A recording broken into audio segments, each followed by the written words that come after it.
আনি গরু না ছাগল, এবারে ঈদে আনি চাই আমি একদম পাত্তাই দিই না। তোমার কাছে আজকে ব্রেকিং নিউজ, এই প্রথম অপু বুবলি একই অনুষ্ঠানে পাশাপাশি বসে। কি কথা হলো দুইজনের, তবে সবটাই বলবো, ভিডিওটি না টেনে সম্পূর্ণ দেখবেন, সামনে আরো মজা আছে। হ্যাঁ দর্শক, একটি টিভি প্রোগ্রামে ঢালিউড কুইন অপু বিশ্বাস এবং শবনম ইয়াসমিন বুবলি দুজন একসঙ্গে পাশাপাশি বসে ছিলেন, যেটা পুরা বিশ্বকে এবং পুরা বাংলাদেশকে হতবাক করে দিয়েছে। তবে নটিজানরা যেন ইতিবাচক সাড়া দিয়েছে এই প্রোগ্রামটা দেখে। তবে সেখানে শবনম ইয়াসমিন বুবলিকে প্রশ্ন করা হয়, আপনারা দুজন আজকে কেন এসেছেন? তবে এই প্রশ্নটা রাখা হয়েছিল দুজনের জন্যই। তবে দুজনের উত্তর ছিল দুরকম।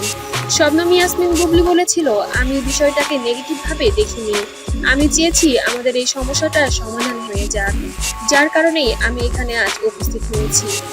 তবে অপু বিশ্বাসের উত্তরটা যেন ছিল ব্যতিক্রম। অপু বিশ্বাস চেয়েছিল যে বুবলিকে এসে একটা চড় মারবে এবং সবাইকে দেখিয়ে দিবে, যার কারণে এই প্রোগ্রামে উপস্থিত হয়েছেন এই ঢালিউড কুইন অপু বিশ্বাস। তবে এখানে দুজনের মন্তব্য দুরকম ছিল, কারোটা ইতিবাচক ছিল, কারোটা নেতিবাচক ছিল। তবে এই দুইজন যেন বিভিন্ন সময় বিভিন্ন বিতর্কের মাঝখান দিয়ে যেতে পছন্দ করে। এই বিতর্কের মাঝখানে সবসময় রয়ে যায় ঢালিউড সুপারস্টার সাকিব খান।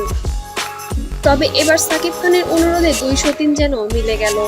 200 দিনের কামড়াকামড়ি এবং হাড্ডাহাড্ডিতে নেটপাড়া সবসময় যেন উত্তাল থাকে। তবে এবার যেন দর্শকরাও বিরক্ত হয়ে উঠেছেন তাদের এই ঝামেলা দেখতে দেখতে। তবে পরিশেষে যেন এর সমস্যার সমাধান হতেই চলেছে। তবে সমস্যাটা কি আসলেই সমাধান হলো নাকি সমস্যাটা আরোই বেড়ে গেল? তবে ভিডিওটি দেখলেই সবটাই বুঝতে পারবেন।